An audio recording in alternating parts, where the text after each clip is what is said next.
Assalomu alaykum hurmatli savdogarlar. Bugun sizlar bilan ikkinchi darsimizni davom ettiramiz. Hammanglarni men ko'rib turganimdan xursandman.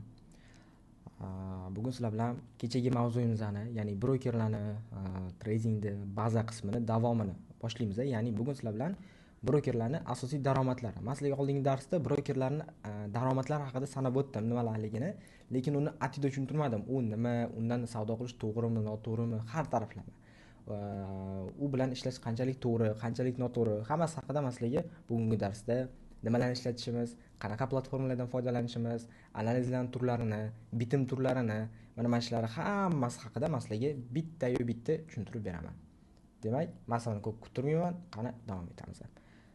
Xo'p, brokerda sizlarga oldingi darsda aytdim, 3 ta dona daromad manbai bor. Eng asosiy daromad manbailaridan biri shu. Brokerlar как bankka o'xshab, qanchalik ko'p klient bo'lsa, kamdan kam shuncha qanchalik kam har bitta klientdan oladi, lekin o'sha klientning soni juda katta bo'lgani uchun, juda ko'p bo'lgani uchun unga juda katta summa tushadi. Misol uchun $1 dan olsa ham 1 millionta klient obslužивать qilsa, $1 dan olsa, bu degani o'sha $1 million degani va bu narsa juda chiroyli sonlar hisoblanadi. Endi o'sha brokerlarning asosiy daromad manbailari bu 3 ta narsa. Bu swap, spread va komissiya. Kelinglar maslaga atida o'sha narsani tushuntirib beraman. Swap bu nima? Swap bu shunaqa tushunchaki, ya'ni bitimizda bir kundan ikkinchi kunga o'tgani uchun olinadigan yoki qo'shiladigan foiz miqdori hisoblanadi. Bu narsani savdoda kelib chiqsak, endi sizlar bizdan o'rgan olsizlar ustoz deb, shu sababdan men o'zimni chisti rekomendatsiyam swaplik brokerlarga aralashmanglar. Nima sababdan? Swap bu misol uchun bugun bitim ochdingiz, ertaga bo'ldi foiz qo'shadi. Indin bo'ladi yana foiz qo'shadi. Грубо говоря, foiz tug'ish. Swap tushunchasi din taraflama ham, dunyoviy taraflama ham iloji boricha uzoqlashish kerak deyilgan. Ya'ni swapli brokerda ishlamanglar, swapli shaklda savdo qilmanglar. Misol, sizlar $1000 daromad qildinglar. 5 kundan keyin aytaylik bitta bitim ochdinglar, o'sha bitiminglar 5 kun davom etdi. 5 kun yurdi, 5 kundan keyin yopdinglar. Va aytaylik orasiga $5 komissiya swap aralashdi. $5 foiz tug'di ustiga. Va o'sha topgan $1000 ham noto'g'ri bo'lib qolishi mumkin. O'sha sababdan swapli brokerlardan ehtiyot bo'lamiz. Hamma tekshirilgan swapsiz brokerlardan foydalanishingizni sizlarga maslahat beraman. Bu eng asosiysi birinchisi. Ikkinchisi bu spread. Bu brokerlar daromad qiladigan daromad manbaining eng asosiy sabablaridan, eng asosiy turlaridan biri hisoblanadi. Spread bu bozor va broker narxining o'rtasidagi farqi. Hozir men sizlarga MetaTrader platformasiga, o'sha savdo platformasiga o'tib, o'sha yerda men sizlarga ko'rsatib beraman hammasini atida qilib. Lekin mana spread bu bozorda qanaqa ko'rinadi? Bu ikkita chiziq. Misol, bitta chiziq, o'sha chiziqda o'shda shamcha narx turadi.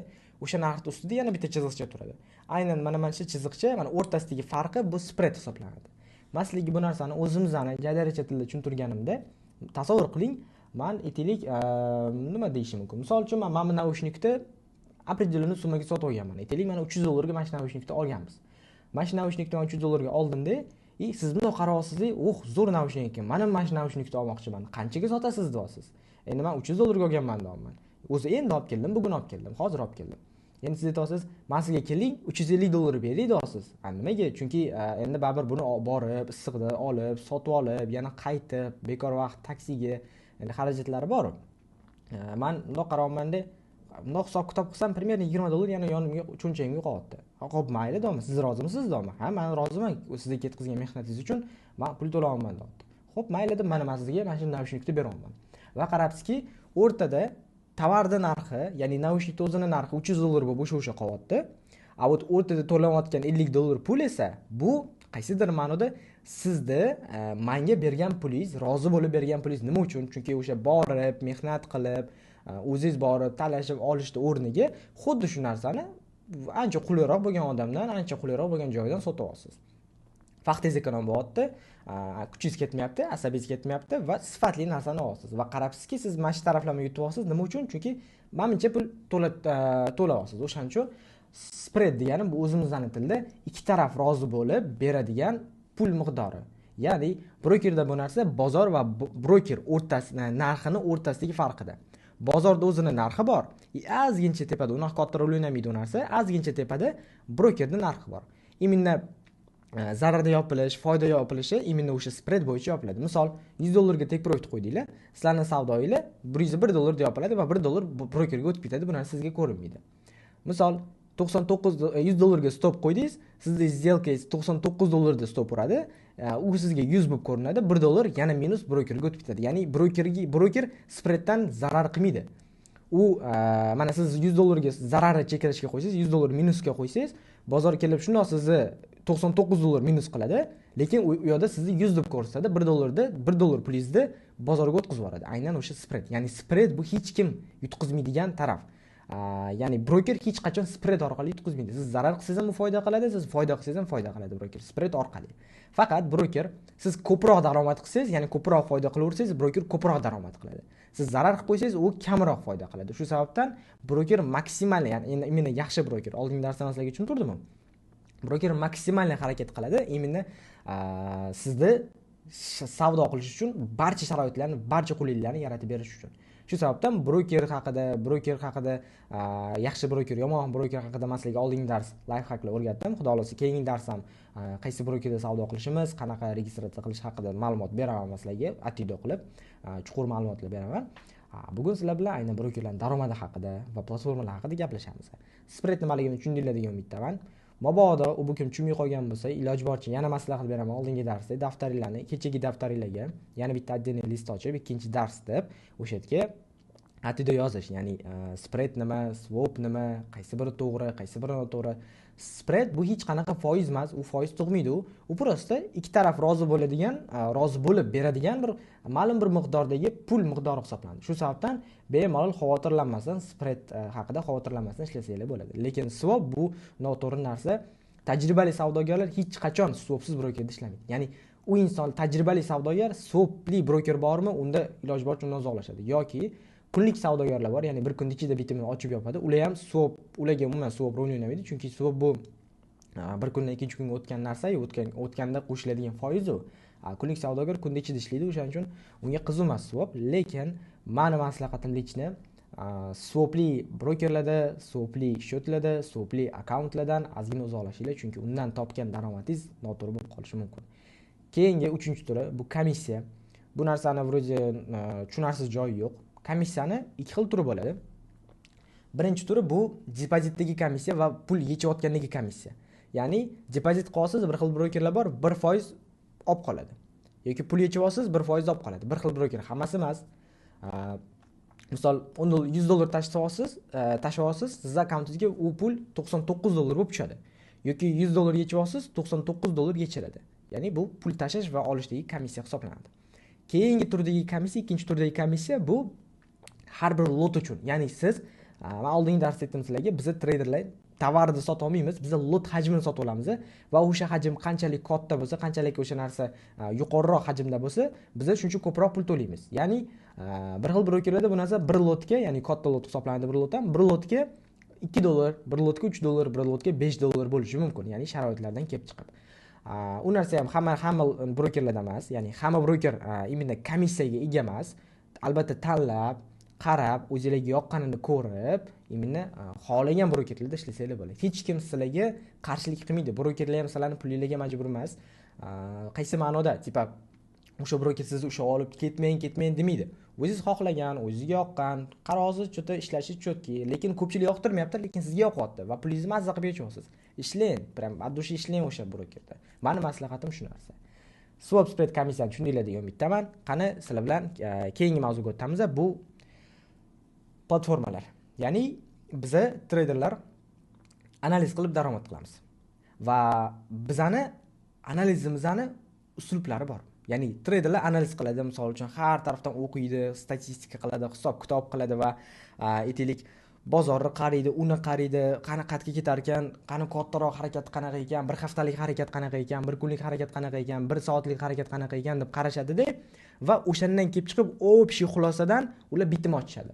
Hamma misol uchun endi 100 dan 100 bo'lmaydi u bitim. Aytaylik 70% uverенsiz va o'sha сделкаga savdo qilasiz. Ya'ni o'sha bitimga kirasiz, nechadir hajmda lotda kirasiz, savdo qilasiz va bitimingizni yoki zararda yoki foydada yopasiz albatta. Bizda analizda ikki xil turi bor. Hech qachon bu narsani esingizdan chiqarmanglar. Birinchi analiz turi bu texnik analiz deyiladi. Bu analiz turi inson aqli, zakovati, o'zini fikrlashi ta'sir qiladigan chizmalar bilan bozordagi harakatlarga qarab, bozordagi minimum maksimumlarga qarab, bozordagi aytaylik ko'rinishiga qarab, hamma narsaga qarab biz statistika qilib o'sha yerdan savdo qilishga harakat qilamiz. Tasdiqlar olamiz. Qani kirsam bo'ladimi, kirsam bo'lmaydimi? Oldin shunaqa bo'lgan, bo'lmaganmi? Aynan mana shulardan kelib chiqib biz chizmalar chizib savdo qilamiz. Bu savdo uslubi texnik analiz uslubi hisoblanadi. Va keyingi analiz turi bu fundamental analiz turi bu yengilliklar bilan ishlash. Eshitgan bo'lsangiz kerak, tradingda yengilliklar muhim rol o'ynaydi. Ya'ni butun dunyoda bo'layotgan o'sha moliyaviy har xil harakatlar, moliyaviy qanaqadir yengillik xabarlar, yaxshi xabarlar, yomon xabarlar bozorimizga ta'sir qiladi. Shu sababdan u narsaga biz qattiq qarashimiz kerak. Hozir men sekin-sekin o'sha haqida ham sizlarga tushuntirib o'taman. Ya'ni qaysi saytda ko'ramiz u narsani, qayerda ko'rganimiz qulayroq, qaysi biri yaxshiroq ko'rsatadi, qaysi biri sekinroq ko'rsatadi, qaysi biri tezroq ko'rsatadi. Hammasi haqida ma'lumot olamiz. Fundamental analiz bilan texnik analiz farqi, fundamental analizda biza, ya'ni oddiy insonlar aqli yetmaydi. Qaysi ma'noda? Uni boshqarish, uni oldindan ko'ra bilish iloji yo'q. Faqat veriyatnostga qarab ishlaymiz. Ya'ni mana shu statistikadan kelib chiqib buy ketishi mumkin yoki mana shu statistikadan kelib chiqib sell ketishi mumkin degan xayolda savdo qilamiz. Texnik analizda, ya'ni chizmalar bilan chizayotganimizda treyderlar 70-90 kerak bo'lsa 95% uverin bo'lib savdo qiladi. Nima uchun? Chunki u bozorda ishlaydi, bozorda analiz qiladi, bozorda kuzatadi. Fundamental analiz bozorda kamdan kam kerak. Misol har juma soat 5 da bo'lishi mumkin. Endi vaqtlarni hozir men hammasini aytib tushuntirib beraman. O'sha 5 bo'ldimi, все, 5 dan gazeta bir 20 minut, 30 minut o'tgandan keyin bo'ldi, uni ta'siri tugaydi. Keyin haqiqiy bozor yana davom etadi. Ya'ni texnik analiz bozorda ko'proq davom etadi. Fundamental analiz bozorda juda kam. O'shaning uchun ham haqiqiy savdogar ham bunisini bilishi shart, lekin texnik analizga u ko'proq e'tibor berishi kerak. Nima uchun? Chunki u natijasini 90% ni tashkil qiladi. Kelaylik masalaga eng asosiysi o'sha texnik analizni qaysi saytdan, qatdan qilganimiz qulayroq, o'sha haqida masalaga gapirib beraman. Hozir sizlar bilan TradingView haqida gaplashamiz. Balkim oranglarda kimdir eshitgandir, balkim kimdir eshitmagandir. Lekin men sizlarga mana shu narsani va'da beraman, to что TradingView bilan sizlar yaqin yillarni o'tkazasizlar, ya'ni do'st bo'lib qolasizlar, yaqin og'ayni bo'lib qolasizlar. Nima uchun? Chunki bu eng qulay platformalardan biri hisoblanadi. Biz analiz qilishimiz uchun, biz savdolarimizni ko'rish uchun, kuzatish uchun, hammasi uchun bu juda chiroyli platforma hisoblanadi. TradingViewda bitimlar ochib yopish mumkin, lekin juda qiyin. Ya'ni novichoklar o'rganishga qiynaladi. Shu sababdan TradingView bizga faqatgina va faqat statistika qilishga, o'zimizni bilimimizni tekshirishga, o'zimizni har taraflama sinab ko'rishga, bilimimizni texnik analiz qilishga, bozorni qayerga ketishini aniqlash uchun, bozor qayerda reaksiya olishlarini, qanaqa zonalar borligini, tochnishlarini hammasini ishlash uchun TradingView kerak. Nima uchun TradingView? Nima uchun imенно bu sayt? Chunki bu saytda butun dunyo foydalanadi bu sayt bilan, ya'ni butun dunyodagi treyderlar, balkim boshqa shaxslar foydalanar. Va bu sizlarga maksimalni kerakdan ham ko'proq darajada sizlarga informatsiya, kerakdan ham ko'proq darajada sizlarga instrument beradi, analiz qilish uchun, savdo qilish uchun, bozorni kuzatish uchun. O'shaning uchun ham TradingView bu har bitta treyderda yaqin og'aynisi hisoblanadi. Kelaylik, men sizlarga o'sha narsani ko'rsatib beraman. Birinchi o'rinda biz qiladigan ishimiz bu Google ga o'tib olib, ya'ni Google ga o'tib olamiz va Google da bizda tradingview.com, ya'ni tradingview.com. Xohlasangiz TradingViewni o'zini yozsanglar, u sirazi chiqib keladi. Mana enter qilasizlar. Mana chiqib keldi mana. Birinchi sayt. Ustiga bitta bosamiz. Bosgandan keyin qaranglar, mana bunaqa platforma chiqadi. Hozir hech kim bu bilan tanish emas, hech kim buni platforma nimaligini bilmaydi. Это нормально. Har bitta savdogar imенно shunaqa etapda o'tadi. Har bitta savdogar bunaqa etaplardan, har bitta savdogar imенно trade sohasida TradingViewda bilan tanishadi, boshqa narsa bilan tanishadi. Shu sababdan hozir bu narsa sizlarga notanish bo'lishi mumkin, no ertaga sizlar bu narsa bilan do'stlashib olganingizdan keyin mazza qilasizlar. To'g'risini aytaman sizlarga, TradingView sizlarga qaysidir ma'noda baxt olib kelib beradi desak ham bo'ladi. Qani, ketdi registratsiya qilishni, bu yerdagi life hacklarni men sizlarga o'rgataman. Birinchisi, bu eng asosiysi, bu yerdan biz registratsiya qilishimiz kerak. Registratsiya qilmasdan analiz qilgan bo'ladi, lekin u saqlanadigan qilmaydi, u narsa ertaga o'chib ketib qoladi yoki shuna Google dan shuna chiqib, udalist qilib yana boshidan Google ochsangiz o'chib ketib qoladi. Nima uchun? Chunki u saqlanadigan qilmaydi. O'shaning uchun biz nima qilamiz? Mana bu knopkaga bosamiz. Mabodo bu knopka chiqmagan bo'lsa, o'ng tarafda ham bor eslicha, ustiga bosamiz. Va bizda mana bitta mana YT ustiga bosasizlar и bizga mana registratsiya kerak. Akkauntinglar bo'lsa, kiringlar. Agar hali ochmagan bo'lsanglar, hali yangi bo'lsanglar, registratsiya qilasizlar. Men sizlarga registratsiya qilib ko'rsataman.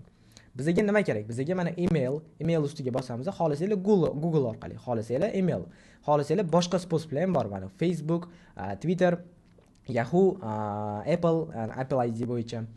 Mana bitta LinkedIn bor. Menga hozir email qulayroq. Men bu yerda o'zim emailimni yozaman. Men imенно sizlar uchun yangi email ochib qo'yganman, чтобы ularga ko'rsatdi, qanaqa bo'ladi bu narsa deb. Aytgancha ozgina shamollaganman. E'tibor beringizlar, xudo xolasa, lekin shamollagan ko'rinishda bo'lsam ham men o'sha berilgan va'dani bajara olaman, ya'ni darsimizni kech bo'lsa ham yozamiz. Xo'p, email yozdim men. Bu yerga endi parol qo'yishimiz kerak. Parol qanaqa bo'ladi? Parol mana yozilgan pastda e'tibor beringlar. Minimum 12 ta znak. Birinchi harf katta bo'lishi kerak va raqam bo'lishi kerak ichida dot. Biz nima qilamiz? Bu yerda misol mana qo'yamiz. Mana men parol qo'yaman, e'tibor beringlar. Mana trading pastki chiziqcha 1 2 3 4 mana 5 mana. Ko'rasizlar? Mana buni qo'yib qol. Bizga yana nima qo'shishlik bo'ladi? Bitta sabachka qo'shishlik bo'ladi. Shunda bu adashmasam yashil bo'lishi kerak. Tak, yana bitta qo'shamiz mayli. Mana endi yashil bo'ldi, ko'rdinglar? Men hozir mana yani robot deb tasdiqlab yuboraman buni. Endi создать учетный запись. Buni ustiga bitta bosaman. Всё. Mana bu yerda menda akkauntga подтверждение keladi, ya'ni o'sha emailimga men telefonimdan kiraman-da. Hozir men sizlarga buni mana shu yerda вставить qilib bu narsani. Xo'p, men emailga kiraman va emailga kirganimdan keyin именно o'sha emailda menda hozir подтверждение kelgan bo'lishi kerak. Mana TradingView подтвердите ваш email ustiga bosaman. Активировать профиль ustiga bitta bosaman va bravzer по умолчанию ustiga yana bitta bosaman. Tak, menda bu TradingView bu yerda menda telefonimda ulangan, lekin mana ko'rasizlar, SMS keldi, добро пожаловать на TradingView. Всё, bu yerda o'tdi. Endi bunda nima qilishimiz kerak? Biz bu yerda bitta загрузка qilamiz boshidan mana bittadan boshidan войти qilamiz. Войти qilamiz, email, bu yerga o'sha emailimizni yozamiz yana boshidan. Boshida birinchisi shunaqa qiyin bo'ladi, lekin keyinchalik o'rganib ketasizlar. Xo'p. Parol. Parol esinglarda. Trading pastki chiziqcha 1 2 3 4 5 ikkita sabachka. Запомнить qilish shart emas, войти qilamiz. Xo'p, biz mana bu kapchadan o'tishimiz kerak. Mana войти qilamiz. Xudo xolasa mana akkauntimiz ochildi. Men ikkalasini xohlasanglar bosmasanglar bo'ladi, bu kerak emas bu, lekin men buni bosishinglar kerak. Ya'ni pastdagisini. Dalya qilamiz. Tak, men hozir mana bitta zapis o'chirmadim. Yoki o'chdim ekan. 1 daqiqa shuni zapis. Bo'ldi. Endi bu yerda podpiskasidek kerak emas. Hozirgi vaziyatda sizlarga hech qanaqa podpiska kerak emas. Hozir tekin bo'lgan variantidan foydalansanglar bo'ladi. Endi bu vaziyatda bizga nima kerak? Biz produktiga e'tibor beringlar. Mana produktga o'tamiz va super grafikka o'tamiz. Ustiga bitta bossanglar, avtomatik bu sizlarni grafikka перекинуть qiladi. Ya'ni TradingView'da grafik variantiga o'tkazib yuboradi. Endi mana bu yerda bu hammada shunaqa platforma bo'ladi. Biz bu yerda настройка qilib olishimiz kerak. Nimalarni настройка qilishimiz kerak? Bizga mana bu okno umuman kerak emas. Ya'ni bu okno sizlarga вообще kerak emas. Bularni mana buni bemalol unda pastga tushirib qo'ysanglar bo'ladi yoki agar xohlasanglar, просто mana bilan unda o'chirib qo'ysanglar bo'ladi. Bu narsa sizlarga вообще muhim rol umuman o'ynamaydi. Bular qaysidir ma'noda kerak emas, buni o'ylab qarasangiz mana. Xo'p. Endi unda pastga tushirib qo'yamiz, eslicha, xohlasanglar o'chirib qo'ysanglar ham bo'ladi. Demak, bizga endi kerak bo'ladigan narsa bu nima? Kerak bo'ladigan narsa bu mana bu o'ng tarafdagi narsa. Bular paralar. Bizga mana bular Rossiyani narsalari yoki mana bular вообще kerak emas. Bulardan sekin unda o'chirib qo'ysanglar ham bo'ladi. Mana aksiyalarga ham Sber, Gazprom, Lukoil bular hech qaysi kerak emas. Bularda savdo qilmaymiz biz. Bularni ham o'chiramiz. Xo'p, endi futurga o'tamiz. Mana bular ham bizga unaqa rol o'ynamaydi. Bularni ham o'chirib chiqamiz. Bizda qolyapti mana 100 rubl. Endi 100 rubl parasiga o'tsak, e'tibor beringlar, bu grafik ozgina yaxshi, lekin juda sekin harakatlanadi. Shu sababdan meni maslahatim buni ham o'chirib qo'yaveringlar. Hozirgi vaziyatda bizda mana yevro rublni ham o'chiramiz, yevro USD, GBP USD bor. Hop, kriptovalyutalarni ham o'chirib chiqsanglar bo'ladi. Bu sizlarga kerak emas. Endi nima qilishimiz kerak? Plus ustiga bosamiz. Va plus ustiga bosganimizda mana bu yerda hamma para kelib chiqadi. Bizga kerakli para bu mana bu forex yo'nalishidagi istochnikda e'tibor beringlar. Men sizlarga maslahat beraman, o'zi o'nda yoki forex.com degan broker bor. Bu broker, eslicha, o'sha bozorda to'g'ri, aniq ko'rsatib beradigan broker hisoblanadi. Men hozir bu yerda forex.com degan, mana bu forex.com degan brokerdan foydalanaman. Forex.com ustiga bosamiz va bu yerda mana yevro USD ni qo'shib chiqamiz, GBP USD ni qo'shamiz, USD GBP. Bu hamma pul birliklari, eslichi. Bilasizlar bularni, ko'pchiliklar taniysizlar bu narsalarni. Hammasini qo'shib chiqsanglar bo'ladi. Va bo'ldi, men o'zimga yetarli darajada qo'shdim. Endi biz yana o'sha nastroykalarga qaytamiz. Ya'ni men buni X qildim, ko'rdinglar. Forexdan F'ga o'tdim-da. Men bitta how USD deb yozaman. Bu tilla. Ko'pchiliklar trade'ga tilla deb qiziqasizlar. Mana bu tilla. Meni maslahatim sizlarga tillani 2 xil yoki 3 xil variantini qo'shib olinglar. Bu Ondani, bu Forex.com'ni va bu xohlasanglar mana buni qo'shinglar. Xohlasanglar pastda yana bitta broker bor, mana Easy Markets degan, o'shani qo'shinglar. Meni maslahatim 2 donasi yetadi. Bu nima uchun kerak? Nima uchun ikkita tillarni qo'shdik? Qolgani hammasi valyuta. Chunki ikkita tillarni qo'shganimiz sababi har xil broker har xil ko'rsatishi mumkin. Ozgina kech qolib, ozgina o'tib ketib ko'rsatishi mumkin. O'zingizlarning analizingizda kamchilik bo'lmasligi uchun, o'zingizlar savdo qilayotganingizda muammolar bo'lmasligi uchun maslahat beraman oldindan ikkita parada tekshirishga. Men o'zimda lishniy profilimda 4 ta tilla bor. Ya'ni 4 ta tillada men vaziyatni ko'rib chiqaman savdo qilishimdan oldin. Vaziyatni deganda har bittasini analiz qilib chiqmayman. Prosta qani o'xshashmi, o'xshashmasmi? Men buni yechgan, men buni yechmaganman degan niyatda hammasini ko'rib chiqaman. Bu tajribali insondan sizlarga maslahat, life hack degan bo'ladi. Endi e'tibor beringlar, mana tillarning ustiga men bitta bosaman, o'sha grafikka o'tadi. Grafikimiz mana bunaqa ko'rinishda. Bu grafik novichoklar uchun grafik hisoblanadi. Meni maslahatim hozirdan sizlar bu sohada zo'r opti bor bo'lib ko'rinmoqchimisizlar va shunga yarasha o'smoqchimisizlar? Maslahatim nastroyka qilishimiz kerak. Qanaqa qilib nastroyka qilinadi? Biz ekranni любой joyga olib borib, mushkani o'ng tarafini bosamiz va mana nastroyka degan joyi bor. Ustiga bitta bosamiz. Xo'p, e'tibor beringlar, mana bu shamchani rangi. O'zingizlarga xohlagan ranglarni qo'yib olsanglar bo'ladi. Xohlasanglar ko'tarilish shamchasini ko'k qilib olasizlar. Xohlasanglar yashil qilinglar, menga qiziq emas. U o'zingizlarning xohishingizdan, o'zingizlarning o'sha aytaylik qulayligilardan kelib chiqqan narsa hisoblanadi. Bizga kerak narsa bu orqadagi mana bu setka kerak emas. O'sha setkani o'chirib tashlashimiz kerak. Nima qilamiz? Biz pastga mana оформление degan joyga o'tamiz. Оформление degan joyga o'tganimizdan keyin liniya setki degan narsa bor. Biz o'shani всеdan без цветga o'tkazib qo'yamiz. Mana qaranglar, уже такой более профессиональный grafik bo'ldi. Xo'p, bo'ldi. Bu yerda boshqa hech qanaqa narsa yo'q. Lekin yana bitta zo'r maslahatim bor. Nima? Qaysi parada analiz qilishinglarni ko'rib turish uchun mana bu водяной знак degan narsa bor. O'shani yoqib qo'yinglar, zo'r narsa bu ham. Bizga nima kerak? Bizga mana описаниеni yoqamiz, bizga ham bitta interval yoqsak bo'ladi, xohlasanglar. Mana. Boshqa hech nima kerak emas. Buni nima qilamiz? Buni biz o'sha turadi, описание turadi. Faqat mana bu narsasini ozgina prozrачностini kamaytirib qo'yish kerak. Nima uchun yordam beradi bu narsa? Chunki mana maslahatim mana intervalni o'chirib qo'yasizlar и tiker yonar ekan. Uzr. Tikerni yoqamiz, interval o'chiq bo'ladi, описание simulyatsiya rынка. Bo'ldi. Bu narsa oldindan ko'rsatib beradi, qaysi parada ishlayotganimni, bu avtomatik mana bu o'zgarmaydigan водяной знак hisoblanadi. Bu zo'r life hack novichoklar uchun. Keyingisi prekressiya hammasi joyida tursa bo'ladi. Bu yerda boshqa hech nima qiladigan ishimiz yo'q. Endi mana tepadagi o'tkir, max, minimum, zakritsiya bu sizlarga hozirgi vaziyatda kerak emas. Uni o'chirish uchun biz mishkani xuddi shunaqa o'ng tarafiga bosamiz. Biz bu yerda mana значение изменения barani o'chiramiz. Keyingisi mana значение grafikani o'chiramiz. Всё. Mana juda chiroyli bo'lgan, sifatli bo'lgan grafik bizda paydo bo'ldi. Endi biza keyingi narsa qo'shib chiqadigan narsamiz bu chap tarafdagi manba D degan joy. Ustiga bitta bosamiz va mana bitta ko'rasizlar mana 1 tik, 1 sekund, 1 minut bizga kerak bo'ladigan narsa bu mana buni zvezdochkani qo'yib qo'yamiz. Mana yulduzchani bosamiz. 4 soatlik yulduzchani bosamiz. Tak. E'tibor beringlar. Hozir bir daqiqa. Xo'p, 1 soatlik zvezdochkani bosamiz va 5 daqiqalik zvezdochkani bosamiz. Bo'ldi. Mana bizda mana bunaqa okno paydo bo'ldi. Bu narsa bizga nima yordam beradi? Bu narsa bizga grafikda chuqurroq ko'rishimizga yoki kattaroq yoki ichkarida ko'rishimizga yordam beradi. Ya'ni qancha time frame katta bo'lsa, ya'ni bu time frame deyiladi, eslichi. Mana bu kunlik time frame qancha time frame katta bo'lsa, har bitta shamchi kunlik azincha chiqadi. Ya'ni bu bizga hozir mana 1 da, bu bir deng, bir kunlik time frame da har bitta shamcha bir kun davomida harakatlanadi. Bu shamcha bir kun davomida harakatlangan. Bu shamcha bir kun davomida harakatlangan. Ya'ni bozor tilla kun davomida mana Mametdan Mametgacha tushib bergan. E'tibor beringlar. Bu yerda ham xuddi shunaqa logika. Endi agar men hozir 4 soatlik o'tkazsam, har bitta shamcha 4 soatlik. E'tibor beringlar, grafik prosta kattaroqda bo'ldi.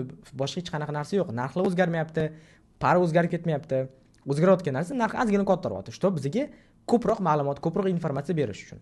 Endi bu yerda ham bitta narsaga e'tibor beramiz, ya'ni har bitta shamcha 4 soatdan. 4 soat, 4 soat, 4 soat, 4 soat, 4 soat, 4 soat. Va nechta 4 soatlikni qo'shsak biza bir kunlik time frame kelib chiqadi. Albatta to'g'ri o'sha narsa, ya'ni 6 ta. 6 ta 4 soatlik time frame ni qo'shsanglar, 1 kunlik time frame dagi bitta dona shamcha kelib chiqadi. Shu sababdan meni maslahatim sizlarga time framelarni imенно mana shu time framelardan foydalaninglar. Ja pastga tushib ketmanglar, ja kattalashib ham ketmanglar. 1 kunlik, 4 soatlik, 1 soatlik, 15 minutlik va 5 minutlik. Bu time framelar sizlarga eng ideal, boshlanishiga eng ideal time frame hisoblanadi. Xo'p, keyingi masala bu bu yerda hech qanaqa narsamiz qolmadi. Instrumentlar. Biz nimadan foydalanishimiz kerak? Qaranglar, chap tarafda sizlarga kerak bo'lgan hamma instrument bor. Biz bu yerda xuddi mana bunaqa qilib o'zimizga qulay bo'lish uchun biz qaysidir ma'noda ekranga qo'shib olamiz. Ya'ni izbreniga qo'shib olamiz. Biz chap tarafdan mana liniya trenddagi звездочка bosamiz. Pastroq tushamiz. Bu yerda hech qanaqa kerakli narsa yo'q boshqa. Bitta pastga tushamiz. Mana shu yerda biz mana korreksiya pa Fibonacci bor. Shunga ham biz звездочкani bosib qo'yamiz. Xo'p, keyingisi yana pastroq o'tamiz. Xohlasanglar mana korobka ganani ham yoqib qo'ysanglar bo'ladi.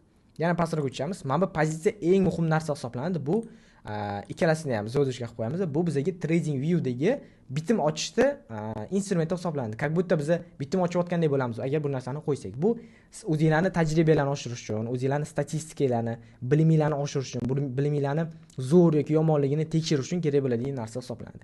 Keyinchalik masalaga har xil life-hacklar o'rgataman bu narsa bo'yicha. Keyingisi, mana bitta o'tamiz.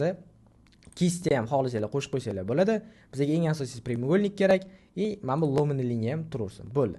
Mana bu eng asosiy instrumentlarni mana bu bitta qo'shdik. Mabodo sizlarda bu narsa yo'qolib qolgan bo'lsa, mana bu bitta pastda burchakda звездочка bor. O'sha звездочкаning ustiga bitta bosasizlar, yana bu narsa paydo bo'ladi. Endi bu nimaga kerak? Bu grafikka chizish uchun. Mana kistni bossam, grafikda xohlagan joyga bemalol chiza olaman. E'tibor beringlar. Rangini o'zgartirish mana bu bittan. Hamma narsasi bor bu yerda. Ustiga bosasizlar, mana men qora qilmoqchiman. Mana qora bo'ldi. Bemalol. Qalinligini ham o'zgartirish mumkin. Qalin bo'ldi. Mana bu ingichka bo'ldi. Men endi ingichkani yoqtiraman. Mana bu ingichka bo'lib taka ko'zga yaxshi ta'sir qiladi. Mana. Endi bizga nima kerak? Bizga eng kerakli narsa, e'tibor beringlar. Hammasini bunda chizib tashladim. Qanaqa qilib men grafika hozir tozalay olaman desanglar, tozalashning ikki xil yo'li bor. Birinchisi bu oson, ikkinchisi bu ozgina qiyinroq, lekin klaviaturadan life hack, klavish bilan. Bu Ctrl klavishini bosib turamiz, mishkani chap taraf, mana bu chap tarafini bosib, unda mana ko'k ekran tortamiz. Va bizda mana bunaqa narsa paydo bo'ladi. E'tibor beringlar, mana bunaqa. Ustiga bitta bosinglar, hammasi o'chib ketadi. Mabodo adashib o'chirib qo'ygan narsalarni orqaga qaytarish uchun yana bitta zo'r klavish bu Ctrl Z. Ctrl Z ni bitta bosasizlar, o'chirib yuborgan narsalar, bilmasdan o'chirib yuborgan narsalar yana orqaga qaytadi. Mabodo yana eski holatga qaytarmoqchi bo'lsangiz, Ctrl Y, ya'ni Ctrl Y rogatkali Y bor-ku, o'shaning ustiga bitta bossanglar, yana o'sha joyga qaytadi. Endi bu narsalarni общий o'chirish uchunchi, ya'ni mametlarga chizib tashlagan bo'lsak, mametlarga chizib tashlagan bo'lsak, mametlarga chizib tashlagan bo'lsak, hammasini mana shunaqa to'g'ri bijak qilib o'tiravermaysiz-ku. Общий qilish uchun grafikda любой joyga, свободный shamchalarning ustiga emas, mana bu shamchalar deyiladi. O'rtasiga, o'sha ochiq joyga mishkani o'ng tarafini bosasiz, yana удалить 8 obyektov. O'shaning ustiga bitta bossangiz, hammasi o'chadi. Bu sizlarga life hacklardan biri hisoblanadi. Xo'p, endi biza mana bu yerda mana chiziqcha tortish. Misol uchun mana bu maksimum, mana bu balandlikka mana shu shamchaga biz chiziq tortmoqchimiz. Mana shu chiziqni eng uchidan tortishimiz uchun biz Ctrl ustiga shamchani tepasiga olib boramiz. Ctrl bitta bosdik, mana o'zi e'tibor beringlar, ko'ryapmiz sizlarga, o'zi chaqirib oladi mana. Ctrl bosib turib mishkani chap tarafini bosamiz, liniya qo'yildi. Endi liniyani tortamiz. Ctrl qo'yarsak ham bo'ladi bemalol. Endi buni ham xuddi shunaqa qiyshiq qo'yib qo'ymaslik uchun Shiftni bitta bosib tursanglar, mana tekis bo'ladi. Tepaga qilsanglar, tepaga tekis. Burchakka qilsanglar, burchakka tekis bo'ladi. Shift bilan mana bunaqa tortamiz. Mana bu sizlarga imенно chiziq, ya'ni liniya instrumentini to'g'ri foydalanish va undan to'g'ri aytaylik, keyingi savdolarimizda bu narsa kerak bo'ladi. O'shaning uchun men sizlarga hozirdan bunaqa life hacklarni, hozirdan bunaqa instrumentlarni o'rgatyapman. Demak, keyingi masala, ya'ni bularning hammasini ko'rib chiqdik, trading viewda hammasini ko'rib chiqdik. Bu yerda bizga boshqa kerakli narsa yo'q. Analizimizni rasmga olish uchun mana o'ng tarafda mana fotka bor, ko'rasizlar. O'shaning ustiga bitta bosamiz va mana bitta copyright изображение qilishimiz mumkin, xohlasangiz skachat qilishingiz mumkin bo'ladi. Ya'ni bemalol shu tuzdan hech qanaqa knopkani bosmasdan turib, analizlarni o'sha screenshot qilib, bu joyda Telegramda u o'rtog'inglar bilan yoki bizlar bilan bo'lishinglar bo'ladi albatta. Xo'p, endi yana nima? Yana bitta maslahat beraman sizlarga. Har safar mana shunaqa trading viewga kirmaslik uchun mana bu yerda mana ustiga bitta bossanglar, qaranglar. Mana bu yerda тройной ustiga bosasizlar. Pastroqda mana поделиться degan narsa bor mana.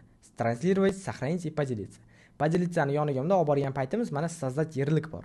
O'sha narsani ustiga bitta bossanglar, bu avtomatik mana yerlik sozdать qiladi. Mana shu ustiga bosasizlar, bu narsa qayerda paydo bo'ladi? Glavniy ekranda paydo bo'ladi bu narsa albatta. Xo'p, bu tip sizlarga lifehack, чтобы yana Google kirib, TradingView deb yozib, yana kirib, erinchoq odamlar uchun sizlarga aytaylik bitta qulaylik hisoblanadi. TradingView saytidan hech qanaqa xudo xolasa bizga taraflama muammo bo'lmaydi. Ya'ni TradingView eng zo'r saytlardan biri hisoblanadi savdo qilishimiz uchun va bu bizga barcha qulaylikni yaratib beradi.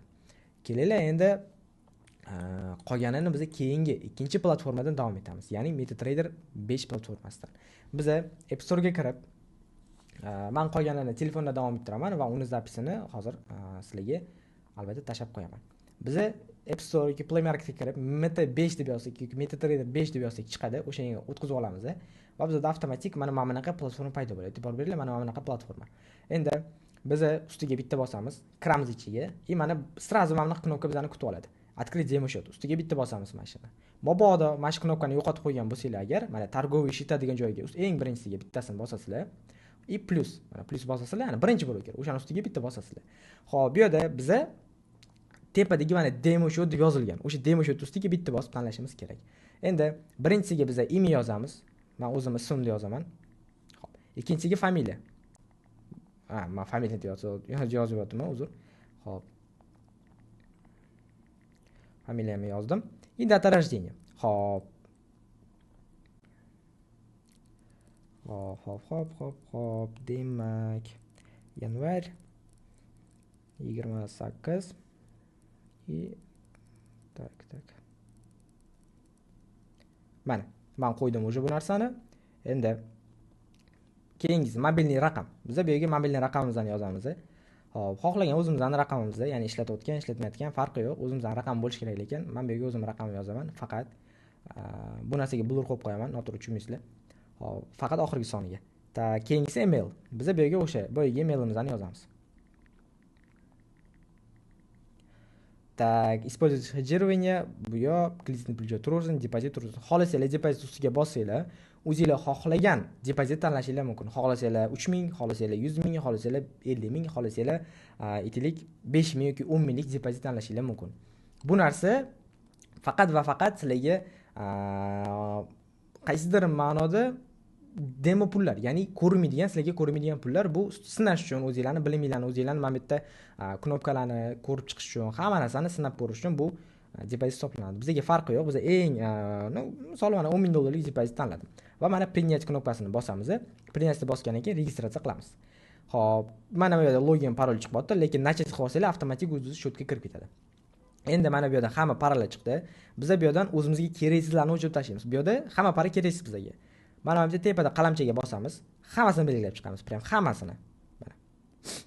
Tak, endi udalить. Mana udalить bo'lib ketdi hammasi. Endi biz poiskga kiramiz. Poisk kirgandan keyin mana biz o'zimizga kerak bo'lgan paralarni qo'shilamiz. Bizga kerakli bo'lgan bu Euro USD, keyingisi bu GBP USD. Hop. Mana GBP USD. Keyingisi kerak bo'ladi bizga albatta tillani qo'sha olamiz, How USD. Va orada biz qo'shishimiz mumkin USD JPY, ya'ni Yapon yenasi bilan qo'shilgan parasini va qo'shishimiz mumkin Out USD parasini. Va hozircha sizlarga bu narsa yetadi. Endi e'tibor beringlar, bu platforma. Bu yerda men sizlarga knopkalarni tushuntiraman. Chap tarafdagi eng tepadagi knopka bu sortirovka qilish uchun, ya'ni bu chiroyliroq ko'rinadi, bu kattaroq ko'rinadi, bu unaqa rol o'ynamaydi. Yozuvlar mana Euro USD, GBP USD bu parani nomi. Parani nomi hisoblanadi. O'ng tarafda bu narxi. Endi nima uchun ikkita narx aylanib turibdi? Men sizlarga o'sha aytgan narsam, ya'ni broker va bozor narxi o'rtasidagi farqi. Chap tarafdagi narx bu brokerdek hisoblanadi, bozordek hisoblanadi. O'ng tarafdagi narx bu brokerdek hisoblanadi. Shu sababdan bu imni o'rtadagi narx o'rtasidagi farqlardan biri hisoblanadi. Keyingisi bizga kerak bo'ladigan narsa bu yerda hech nima yo'q. Biz chart degan joyga o'tamiz. Mana keyingisiga mana bu grafik. Menda nastroyga qilganman, sizlarda bu yashil qizil bo'ladi. Men bu narsani nastroyga qilganman. Xo'p, bu yerda bizga kerak bo'ladigan narsa bu nima? Bizga kerak bo'ladigan narsa bu eng asosiysi tepadagi instrumentlar. Tepada bizda time frame bor. Xohlagan time frameimizni tanlashimiz mumkin. Time frame boya maslagiga TradingView primerda tushuntirib berdim. Bu ham bir xil narsa, bizga rol o'ynamaydi. Biz 15 minutlarda savdo qilsak, bu narsa aytaylik 1 soatlikda ko'rinmay qolmaydi. Biz Euro USD parasida ishlaymiz, time frame emas. Mana shu taraflama adashmaylik. Ko'pchilik adashadi mana shu narsa bo'yicha. Keyingisi mana bu strelka bu просто o'rtada bitta ukazatelga o'xshagan narsa hisoblanadi. Xo'p, keyingisi bu indikator. Bu sizlarga kerak emas, maslahat bermayman. Xo'p, keyingisi bu instrumentlar. Bu analiz qilish uchun bu ham sizlarga kerak emas, chunki bizda уже trading view bor. O'zimizni qiynamaylik. Xo'p, va eng asosiylardan biri bu bitim. Ya'ni bitimlarni qanaqa ochamiz? O'ng tarafda mana bu bitta turbicha knopkalar bor. Ko'ryapsizlar, eng o'ng tarafda burchakda turibdi. O'shaning ustiga bitta bosamiz va mana bu bitta bizda ikkita knopka paydo bo'ladi. Birinchisi sell, ikkinchisi buy. Qizil, tam ko'k, qizil degani bu buy yoki sell degani emas, bu yozib turibman. Tepada burchakka e'tibor beringlar. Sell bu tipa sellga, pastga savdo qilish, pastga tushsa foyda qilishimiz, buy bu sotib olamiz, tipa tepaga chiqsa daromad qilamiz. Bu o'rtadagi mana bu lot. Biza bu yerga xohlagan lotimizni yozsak bo'ladi. Ya'ni 1, 2, 3, 4. Endi bitim qanaqa ochiladi? Biza bir lot ustiga bitta bosamiz. Hozir mana shunda mana buni yoqib qo'y. Tak. Bir lot ustiga bitta bosamiz va aytaylik buy knopkasini bosdim mana. Принимать qilamiz. Bu birinchi сделкада shunaqa qildi. Va mana buy knopkani bosdim. Mana bizda avtomatik bitim ochildi. Endi e'tibor beringlar, biza bu bitimni tekshirish uchun nima qilamiz? Biza bu bitimni tekshirish uchun yana торговля degan joyga o'tamiz. Mana tepadagi balans bu depozitimizni o'sha hozirgi turgan depozitimiz. Pastdagi sredstva bu ochiq bitimimizda minus qilgan holda depozitdan qancha qoldi degan narsani anglatadi. Marja bu qancha berayotgan, ya'ni qancha biz bitim ochishimiz mumkinligi. Свободный marja va уровень marji bu o'sha bitim ochishni yo'llari, lekin sizlarga bu narsa kerak emas. Ya'ni sizlar bu vazifalarni broker bajaradi. Sizlar o'sha bularni bemalol atido uchun ishlash shart emas. Sizlarga kerak bo'ladigan narsa bu faqat bitimlarni to'g'ri boshqarish. Mana men hozir сделка ochdim, bir lot. Hozircha Euro USD dan bitim ochildi va Euro USD da mana ko'ryapsizlar -$11 turibdi.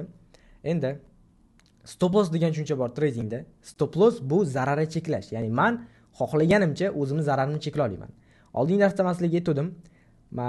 Bu qarindoshim 10 ming oqizdi, 1000 oqizdi, 2000 oqizdi deydiganlar, men unaqa gaplarga ishonmayman. Nima uchun? Chunki trader qancha zarar qilishini o'zi belgilaydi. Ya'ni men bitim ustiga bitta bosaman, mana o'rtadagi o'sha bitim ustiga bitta bosamiz, pastda mana SL tepa turibdi.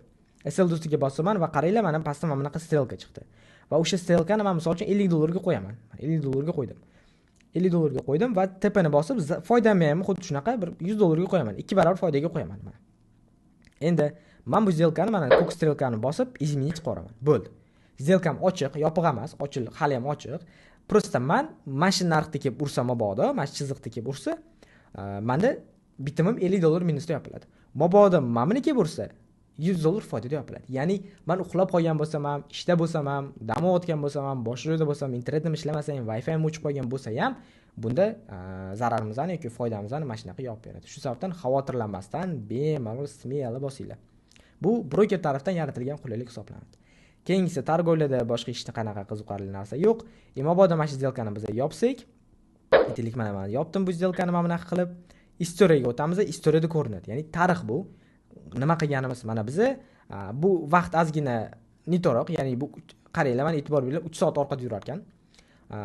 Bugungi chislo bo'yicha soat mana bizning vaqt bilan 3 soat qo'shsanglar, aytaylik 11:52 da biz Euro USD dan buy bir lot kirganmiz. Bu yerda lot deb yozilmagan, lekin bir dozi lot hisoblanadi. $10,000 lik balansga hozircha $16 zarar qilganmiz. Bu просто tekshirish uchun, sizlar bilan birga tekshirish uchun bo'lgan eksperiment. Xo'p, bu yerda boshqa hech qanaqa narsa yo'q, boshqa hech nima narsaga tegmaysizlar. Bu optimalniy tradingda eng kerakli instrumentlardan biri hisoblanadi, eng kerakli platformalardan biri hisoblanadi. Bo'ldi, buni men o'chiramiz. Endi keyingi masala, xo'p, buni tushundik. Qanaqa qilib bo'lish tushundik. Keyingisi bu qanaqa qilib biz yengilliklarni tekshiramiz. Siz aytdingiz fundamental analiz. Uni qanaqa qilib tekshiramiz?